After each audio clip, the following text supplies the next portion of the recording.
आज सत्ता में उस फाइनल मुकाबले की बात हो रही है जिसका 140 करोड़ हिंदुस्तानी बेसब्री से इंतजार कर रहे हैं। लेकिन यह इंतजार आज सिर्फ भारत में ही नहीं हो रहा। कैसे पाकिस्तान में भारत के लिए भरपूर दुआएं हो रही हैं। रोहित और विराट के लिए पाकिस्तानियों का दिल कैसे धक धक कर रहा है, इसके दिलचस्प वीडियो आ गए। आज हम आपको सेना के टैंक के बारे में भी बताएंगे जो आधी रात को नदी में डूब गया और उसमें 5 जवान शहीद हो गए। लेकिन हादसा कैसे हुआ? क्या जवान टैंक के अंदर फंस गए थे?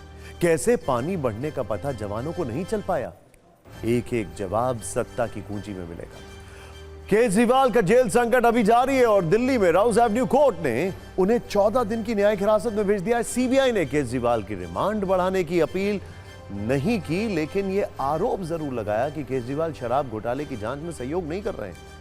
और आज एक बड़ी खबर आई है बिहार से भी, जहां संजय झा को जनता दल यूनाइटेड का कार्यकारी अध्यक्ष बना दिया गया। खुद नीतीश कुमार ने जेडीयू की राष्ट्रीय कार्यकारिणी में फैसला किया। आज सत्ता की एक कुंजी पंडित प्रदीप मिश्रा पर भी है, जिन्होंने बरसाना में राधा रानी के सामने नाक रगड़कर माफी मांगी है। लेकिन आखिर उन्हें यह माफी क्यों मांगनी पड़ी? उन्होंने राधा रानी पर ऐसा क्या कहा जिससे कलेश हुआ? सारी जानकारी सत्ता की कुंजी में।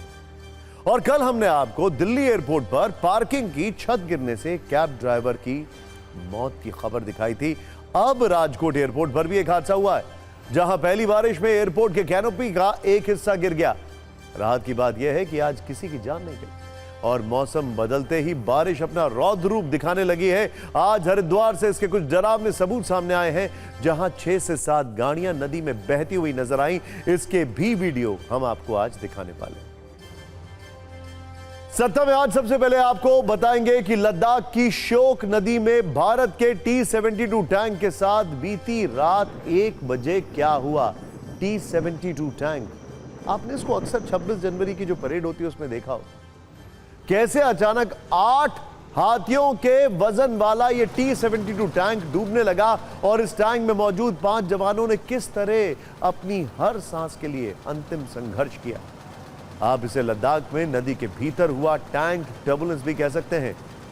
यह आज की सबसे बड़ी और सबसे दुखद खबर है, क्योंकि पानी से भारत के 5 वीरों की आखिरी लड़ाई लड़ी और अंत में वो शहीद हो गए। दुश्मन पर गोले दागने वाला यह विशाल टैंक 5 जवानों के साथ पानी में समा गया। सोचिए, जो 41,000 किलो का टैंक जब चलता है तो ऐसे लगता है कि कोई शेर दुश्मनों की तरफ बढ़ते हुए दहाड़ रहा हो, दुश्मन को ललकार रहा हो। यह टैंक अपनी क्षमताओं में अजय लगता है, लेकिन कई बार टैंक की यही मजबूती, टैंक का यही वजन अपने ही जवानों की मौत की वजह बन जाता है। यह घटना शुक्रवार देर रात लद्दाख के न्योमा चुशुल इलाके की है। लद्दाख का न्योमा चुशुल इलाका LAC के पास है। मिलिट्री एक्सरसाइज के बाद देर रात सेना के जवान T-72 टैंक से लौट रहे थे। मिलिट्री टैंक ईस्टर्न लद्दाख के सासेर ब्रांगसा में श्योक नदी पार कर रहा था। तभी अचानक पानी का लेवल बढ़ गया और इसमें सवार सभी जवान टैंक सहित नदी में डूब गए। LAC के चुशुल से 148 किलोमीटर दूर मंदिर मोड़ के पास यह हादसा हुआ। रेस्क्यू टीमें मौके पर पहुंची, लेकिन नदी में तेज बहाव और जल स्तर के कारण जवानों को बचाया नहीं जा सका। दिलो दिमाग को झकझोर देने वाले इस हादसे में 5 जवान शहीद हो गए। उनके शव बरामद कर लिए गए हैं। आप जानते हैं ये टैंक का इस्तेमाल उस एरिया में क्यों होता है? क्योंकि एक लाइट टैंक है, एक हल्का टैंक है और उस इलाके में हल्के टैंक्स का इस्तेमाल जरूरी होता है। इसीलिए जो हमारा भीष्म T-90 टैंक है उसका इस्तेमाल वहां पर नहीं होता है, क्योंकि उस दुर्गम जगह पर लाइट टैंक का इस्तेमाल जरूरी है। इस हादसे पर रक्षा मंत्री राजनाथ सिंह ने दुख जताया। उन्होंने एक पोस्ट लिखा है और उसमें लिखा है कि लद्दाख में नदी पार करते टैंक ले जाते समय हादसे में 5 बहादुर सेना के जवानों की जान जाने पर दुख हुआ है।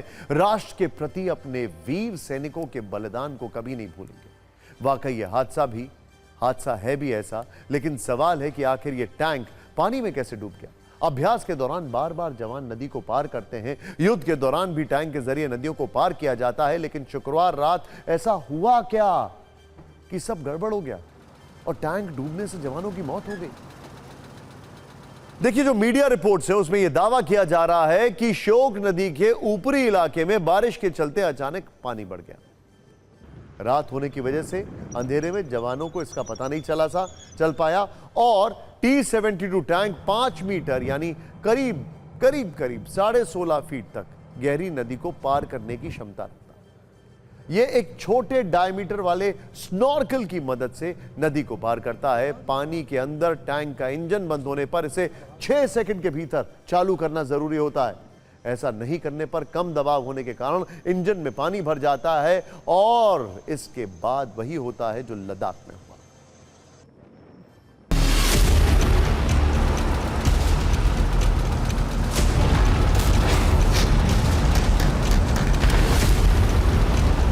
ये अपने आप में एक लाइव ट्रेनिंग होती है। इसमें प्रिकॉशन ज़रूर लिए जाते हैं, but at the same time training बिल्कुल रियलिस्टिक करी जाती है। फिजिकली वो टैंक पानी के अंदर उतारा जाता है, दूसरे छोर पर बाहर निकालने की कोशिश करी जाती है, उनको उनसे रिलेटेड ड्रिल्स करे जाते हैं।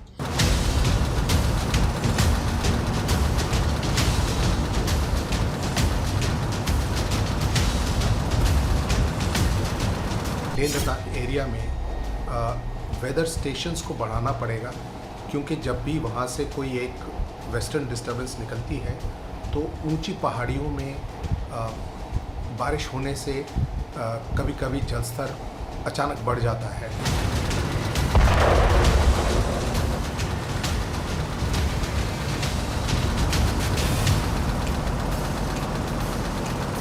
ट्रेनिंग एक रियल टाइम सीन में करी जाती है। रिस्क उसमें हमेशा होते हैं। यस, इसमें कोई शक नहीं, एडिक्वेट प्रिकॉशंस लिए जाते हैं, हर वो चीज़ करी जाती है जिससे कि कोई मेजर एक्सीडेंट ना हो, लेकिन इसके बावजूद इस तरह का एक्सीडेंट होना कभी भी ओवर रूल नहीं किया जा सकता।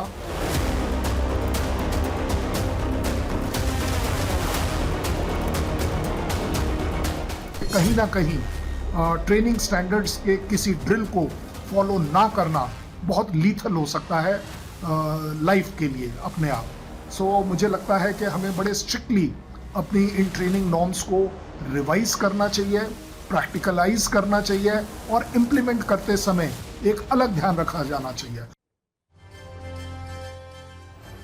आपको ये पता होना चाहिए कि ऐसे खतरों से देश के जवान रोज खेलते और जीतते भी हैं।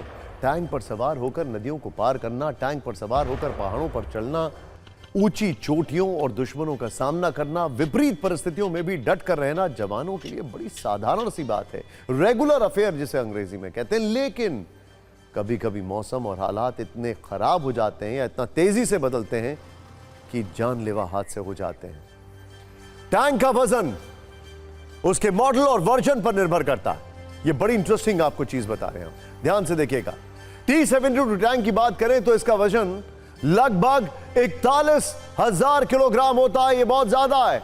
अगर हाथी से तुलना करें तो भारत में पाए जाने वाले हाथी का वजन औसतन 5,000 किलोग्राम होता है। मतलब यह कि एक T-72 टैंक का वजन लगभग 8 हाथियों के बराबर होता है। सोचिए, 8 हाथी, धरती का सबसे विशाल जानवर हाथी है और 8 हाथी के बराबर एक T-72 टैंक का वजन होता है। वो टैंक नदी में चल रहा था और इसी दौरान अचानक बड़े जल स्तर का मैनेजमेंट ये नहीं कर पाया। सोचिए, लद्दाख वही इलाका है जहां हर पल जिनपिंग के जासूसी या जासूस सैनिकों की षड्यंत्र वाली नजरें रहती। लिहाजा हर वक्त भारत के सैनिक एक्टिव और एक्शन मोड में रहते हैं। वहां अभ्यास और प्रयास कभी रुकता नहीं है। 2020 में गलवान में भारतीय और चीनी सैनिकों के टकराव के बाद से भारत इस क्षेत्र में और भी आक्रामक पोजीशन में रहता है। उसने चीन की तुलना में मिरर डिप्लॉयमेंट किया है, यानी कि बिल्कुल वैसा ही डिप्लॉयमेंट जैसा चीन ने किया है। आपको बता दें कि गलवान में हुई टक्कर के बाद भारतीय वायुसेना के ट्रांसपोर्टर एयरक्राफ्ट से पहली बार T-72 टैंक को लद्दाख पहुंचाया गया, क्योंकि ये उस टेरेन के लिए सबसे मुफीद टैंक था। लाइट था थोड़ा कंपैरेटिवली T-92 के, अगर T-90 के से इसका मुकाबला किया जाए। ऐसा पहली बार हुआ कि एयरक्राफ्ट की मदद से टैंकों को दुर्गम इलाकों तक पहुंचाया गया। तब से इन पहाड़ी बर्फीले क्षेत्रों और नदी वाले इलाकों में T-72 टैंक की दहाड़ हमेशा सुनाई देती है। आपको बता दें कि जिस टैंक के साथ भारत के जवान अभ्यास करते हैं, मुश्किल राहों पर भी इस पर सवार होकर गुजरते हैं। इस पर बैठना, इसका साथ सफर करना कितनी बड़ी चुनौती। ये कोई बहुत एयर कंडीशनड टैंक नहीं है जिसमें आप जाइए, बैठ जाइए और चलते जाइए। नहीं, ये टैंक है, देखिए जरा इसको। अब आपको बताते हैं कितना डिफिकल्ट होता है। आमतौर पर टैंक के अंदर बैठने की कम जगह, बहुत कम होती, देखिए, इसीलिए उसमें लंबे समय तक बैठना अपने आप में एक चुनौती है। ट्रेनिंग मिलती है इसके लिए बकायदा।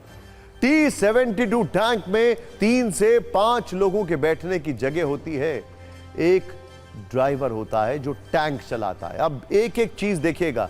एक गनर होता है जो टारगेट को हिट करता है, आपने देखा होगा, जो मूव करता रहता है। एक लोडर होता है जो गोले को लोड करता है, पीछे से एकदम लोड करता है उसके कैनन्स में। एक कमांडर होता है जो नेविगेशन और जीपीएस सिस्टम देखता है, ये देखता है कहां मूव करना है, किस डायरेक्शन में मूव करना है, दुश्मन कैसे आ रहा है, कहां रोटेट करना है, कहां सर्कल लेना है। इसके अलावा एक जवान और बैठ सकता है जो मदद के लिए होता है। आपको बताते हैं T-72 टैंक में क्या क्या होता है, ध्यान से देखिएगा, ये भी एक एक चीज। T-72 टैंक में 125 mm की तोप, कैनन जिसे कहते हैं, वो होती है। 4,500 मीटर दूर तक गोले दाग सकती है। 4,500 मीटर, सोचिए जरा इसकी रेंज कितनी बड़ी है। 12.7 mm की मशीन गन होती है, लाइट मशीन गन, जो LMG से थोड़ी ऊपर होती है, जो हवा में भी निशाना लगा सकती है। 7.62 mm की एक और मशीन गन लगी होती है। नेविगेशन सिस्टम से लैस होता है, जीपीएस सिस्टम होता है। इसे इस हिसाब से तैयार किया जाता है कि इसमें बैठे क्रू को बायोलॉजिकल और केमिकल हमलों से बचाया जा सके। इसीलिए टैंक एकदम जो होता है ना, टॉर्टोइस, कछुए की तरह हो जाता है, लेकिन उसमें दम भी घुट सकता है अगर प्रिकॉशन ना इस्तेमाल किया जाए। आपको जनवरी 2021 की एक रिपोर्ट दिखाते हैं। यह लद्दाख के उसी इलाके की जानकारी है जहां T-72 टैंक और K9 वज्र आर्टिलरी गन्स की तैनाती की गई थी। 14,000 से लेकर 20,000 फीट की ऊंचाई वाला यह इलाका LAC के करीब है। इस रिपोर्ट से आपको अंदाजा हो जाएगा कि लद्दाख में कितनी चुनौतियों के साथ भारत के जवान मुस्तैद रहते हैं और विशाल टैंक के साथ इस तरह अभ्यास करते हैं जैसे ये कोई खिलौना हो।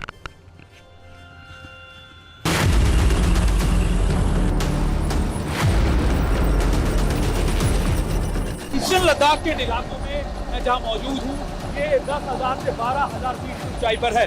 खास बात ये कि इन इलाकों में आम इंसान का बने रहना भी बहुत मुश्किल होता है और इनको, इन आर्टिलरी को यहाँ पहुँचाना बेहद मुश्किल एहसास था।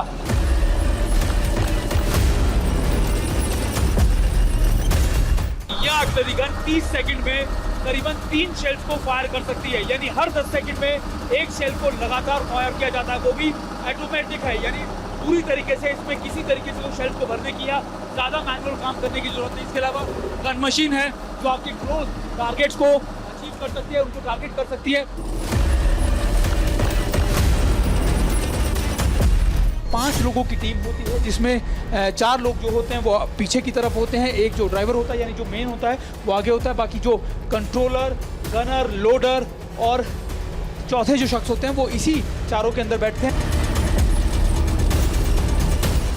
8 से 10 सेकंड के अंदर ये एक शेल को लोड करके फायर कर देता है। यानी अगर आप देखें कि यहाँ पर कुछ बटन्स लगाए गए हैं, जो यहाँ पर लोडर होता है उस बटन को दबाता है और ये जो शेल हैं, अगर आप देखें करीबन 50 के करीब जो शेल्स हैं इसमें आते हैं, जिसमें करीबन ऊपर की तरफ अलग होते हैं, 18 शेल्स नीचे आते हैं रिजर्व में। उसके अलावा जो बाकी शेल्स होते हैं उनको इस तरीके से लोड कर दिया जाता है। करीबन 50 के करीब शेल जो है वो एक बार में यहाँ पर लोड होकर ये आगे लेकर जा सकता है। ये हाई एल्टीट्यूड में और डेजर्ट एरिया में दोनों कारगर है।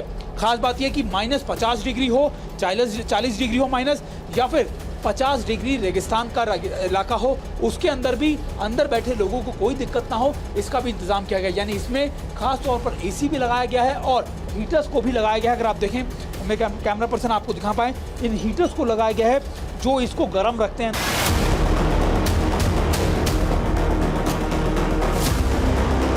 देखिए LED स्क्रीन्स भी लगाई गई हैं यहाँ पर, ताकि आप अपने टारगेट को देख सकें। 1 किलोमीटर तक टारगेट आपको बहुत क्लियर यहाँ पर LED स्क्रीन्स पे दिख जाता है, ताकि आप टारगेट को देख सकें और उनको न्यूट्रलाइज कर सकें। अंदाजा लगाइए भारत की ताकत का। 14,000 से ज्यादा फीट की ऊंचाई पर T-72 टैंक्स की तैनाती है। बताया जाता है शायद T-90 का भी डिप्लॉयमेंट है, और चाइना के जो टैंक्स है वो हमारे T-72 और T-90 टैंक्स का कोई मैच नहीं है। बताया जाता है कि करीब 100 से ज्यादा टैंक वहां पर डिप्लॉयड है। लेकिन अब बात करते हैं उस मौसम की जो बदल तो गया, लेकिन ऐसा बदलेगा शायद किसी को अंदाजा नहीं होगा। उत्तर भारत के लोग गर्मी से राहत के लिए बारिश की दुआ कर रहे थे।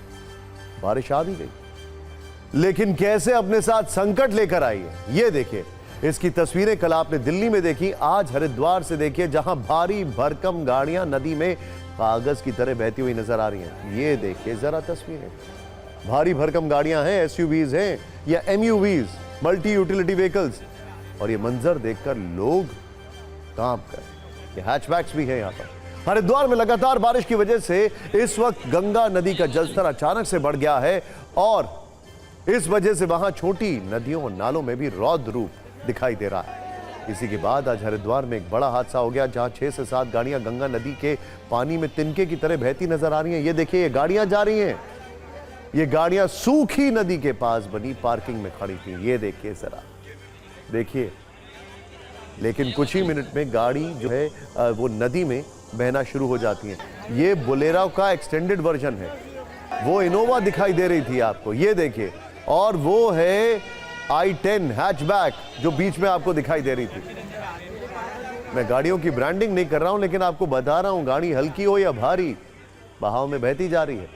कुछ ही मिनट में गंगा नदी का पानी पहुंचा यहां पर और इन गाड़ियों को अपने साथ बहा ले गया। इसके अलावा बारिश की वजह से हरिद्वार के घरों में भी कई फीट तक पानी भर गया है, यानी लोगों को गर्मी से राहत तो मिल गई, लेकिन अब पानी उनकी नई परेशानी बन गया है। और सोचिए, अभी तो ये शुरुआत है, आगे क्या क्या होगा ये सोचकर भी इस वक्त हरिद्वार के लोग जो हैं वो भयभीत हैं, घबराए हुए हैं, खौफजदा।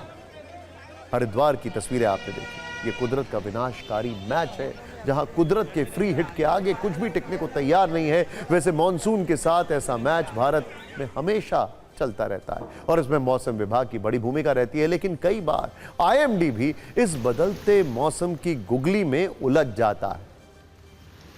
और ऐसा ही कल यानी 28 जून को देश की राजधानी दिल्ली में होता है, जहां कुदरत की तूफानी गेंदबाजी के आगे मौसम विभाग के अनुमानों की गिल्लियां उखड़ गई। और पीटीआई की खबर के अनुसार मौसम विभाग ने खुद यह माना है कि वो दिल्ली में बारिश का पूर्वानुमान करने में नाकाम रहा। शुक्रवार को मौसम विभाग के सारे अनुमान कुछ घंटों के अंदर हुई 228 मिलीमीटर बारिश में कैसे बह गए, इस पर हमने आपको कल कुछ वीडियो कुंजीज दिखाई थी। लेकिन कैसे और क्यों मौसम विभाग के प्रत्यूष और मिहिर से बारिश के पूर्वानुमान वाले कैच छूटे, ये आज हम आपको सत्ता में बताने वाले। दिल्ली में मॉनसून की एंट्री ऐसी होगी किसी ने नहीं सोचा, जहां सिर्फ 24 घंटे में 9 इंच से ज्यादा की बारिश होती है, जो जून 1936 में एक दिन में 9.27 इंच बारिश के बाद दूसरी सबसे ज्यादा बारिश है। यानी पहले ही दिन दिल्ली में वर्षा ने पिछले 88 वर्षों का रिकॉर्ड तोड़ दिया और बताया जा रहा है कि एक दिन में ही 4 महीने के बराबर बारिश हो गई। लेकिन न्यूज एजेंसी पीटीआई के अनुसार मौसम विभाग ने यह भी माना है कि वो इस बारिश का प्रिडिक्शन सही ढंग से नहीं कर पाया, और आईएमडी के अधिकारी ने बकायदा इसकी वजह भी बताई है। ध्यान से देखिए, आईएमडी के अनुसार अभी तक पश्चिम बंगाल, बिहार, उत्तर प्रदेश में मानसून की पूर्वी शाखा के कारण ज्यादा बारिश नहीं हुई है। अभी यहां मानसून की रफ्तार हल्की है और वो धीरे धीरे आगे बढ़ रहा है, लेकिन इस बीच अचानक मध्य प्रदेश से मानसून की एक धारा आ गई। किसी को इतनी अधिक मात्रा में हवा में नमी की उम्मीद ही नहीं थी। इस बदलाव को मौसम विभाग के सुपर कंप्यूटर और मॉडल पकड़ नहीं पाए। इसी के बाद दिल्ली में शाम को तेजी से बादल बने और ऐसी बारिश हुई कि दिल्ली का जो एरिया है वो दरिया में तब्दील हो गया। सोचिए, आज हमने इस विषय पर आईएमडी के अधिकारियों से भी बातचीत करने की कोशिश की है, लेकिन उनकी ओर से कोई जवाब नहीं मिला है। लेकिन इस पर हमने सत्ता की एक बहुत दिलचस्प कुंजी बनाई है। इसीलिए आप सबको सबसे पहले हम ये बताते हैं कि आखिर मौसम विभाग कैसे ये बताता है कि मौसम बदलने वाला है, बारिश होने वाली है। मौसम विभाग के पास ऐसे सैटेलाइट हैं जो बादलों की तस्वीरें देते हैं, हम सबको पता है, राइट? लेकिन आगे देखिएगा, मौसम विभाग को इन्हीं सैटेलाइट से पता चलता है कि कहां पर बादल हैं और कहां नहीं। हालांकि इन बादलों में कितना पानी है ये जानने के लिए तरंगे छोड़ी जाती हैं। तरंगे बादलों से टकराकर वापस आ जाती हैं और इन तरंगों के अध्ययन से पता चलता है कि कहां बारिश होगी और कितनी बारिश होगी। मौसम की जानकारी हासिल करने के लिए मौसम विभाग के पास कौन कौन से हथियार यानी उपकरण हैं वो भी देखिए। मौसम विभाग इनसेट सीरीज के सुपर कंप्यूटर का इस्तेमाल करता है। अभी उसके पास प्रत्यूष और मिहिर नाम की सुपर कंप्यूटर है जिससे मौसम की गणना की जाती है। लेकिन मौसम का सटीक अनुमान लगाने के लिए पेटाफ्लैप कंप्यूटर्स की जरूरत होती है। और अच्छी खबर यह है कि वर्ष 2023 में पेटाफ्लैप सुपर कंप्यूटर्स के लिए 900 करोड़ का बजट पास किया जा चुका है, यानी आने वाले वक्त में जल्द मौसम विभाग मौसम की बिल्कुल सटीक भविष्यवाणी कर पाएगा। लेकिन आज की तारीख में मौसम विभाग के लिए सबसे बड़ा बाउंसर जलवायु परिवर्तन है, जो इतनी तेजी से बदल रहा है और मौसम विभाग इसकी रफ्तार को पकड़ने में कई बार नाकाम हो रहा है। इस जलवायु परिवर्तन की वजह से मौसम संबंधी सटीक भविष्यवाणी करने की क्षमता प्रभावित हुई है। इस जलवायु परिवर्तन से ऋतुओं में अचानक और तेज बदलाव हो रहे हैं, जैसे इस बार भी सर्दी के बाद सीधे गर्मी का एहसास होने लगा और ऐसा महसूस हुआ जैसे बसंत ऋतु ही गायब हो गया। एक और सबूत गर्मी है। इस बार जून के महीने में भारत में गर्मी ने 73 वर्षों का रिकॉर्ड तोड़ा और पारा सामान्य से करीब 6 डिग्री ज्यादा रहा। लेकिन जलवायु परिवर्तन वाले इस चक्रव्यूह को तोड़ने के लिए मौसम विभाग जी जान से जुटा है। मौसम विभाग के पूर्वानुमान किस किस काम आते हैं ये देखना जरूरी है।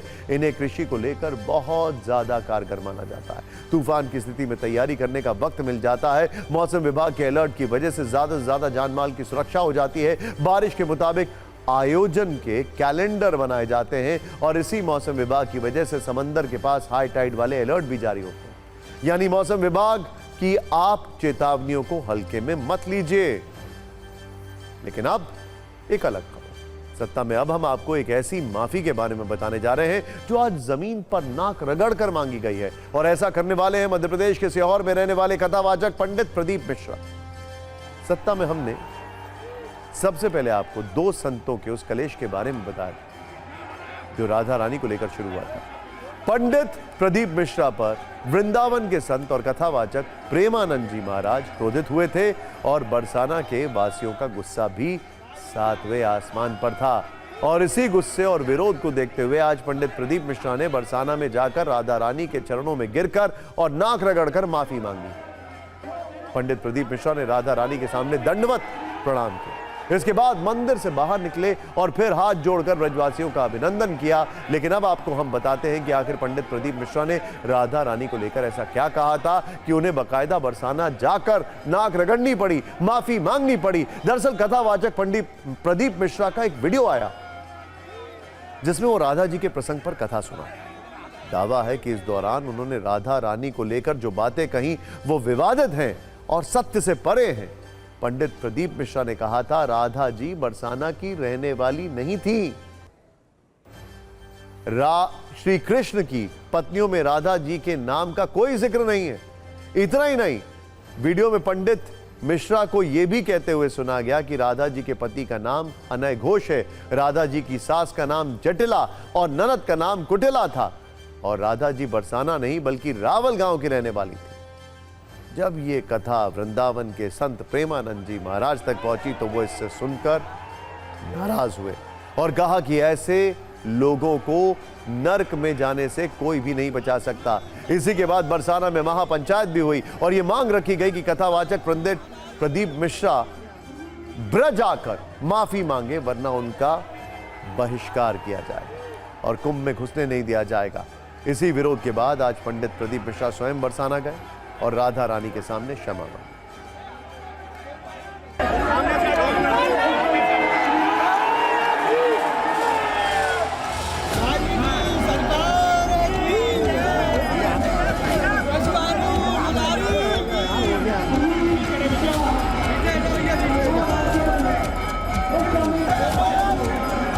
माता राधा रानी के चरणों में आज यहाँ पर आना हुआ और लाडली जी ने खुद इशारा कर कर बुलाया तो तुरंत यहाँ आना हुआ और राधा रानी जी के आज सुंदर दर्शन हुए।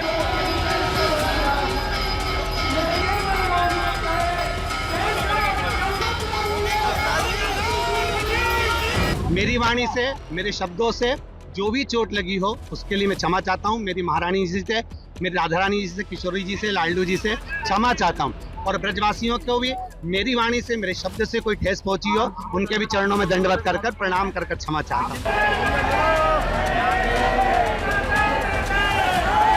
सभी सोशल मीडिया वालों से निवेदन है कि किसी के लिए भी कोई अपशब्द ना कहे, राधे राधे कहे, हर हर महादेव कहे, और सभी चाहे मृदुलगंज शास्त्री जी हो चाहे अन्य शास्त्री जी हो, किसी के लिए भी कोई अपशब्द का प्रयोग या किसी भी तरह का कोई प्रयोग नहीं दिया जाए।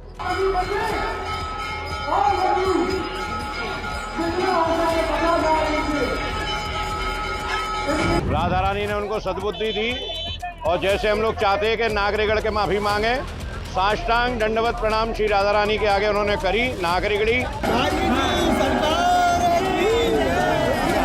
राधा रानी के सामने लंबी लेट करके और नाक रगड़ करके प्रदीप मिश्रा ने अपनी गलती की माफी मांगी है और उन्होंने शब्दों में भी कहा है, अपने अनुयायियों को भी कड़ाई से कहा है कि कोई भी हमारे पूज्य आचार्यगण के लिए, कोई ब्रजवासी के लिए किसी प्रकार की कोई भी गलत बातें न करे।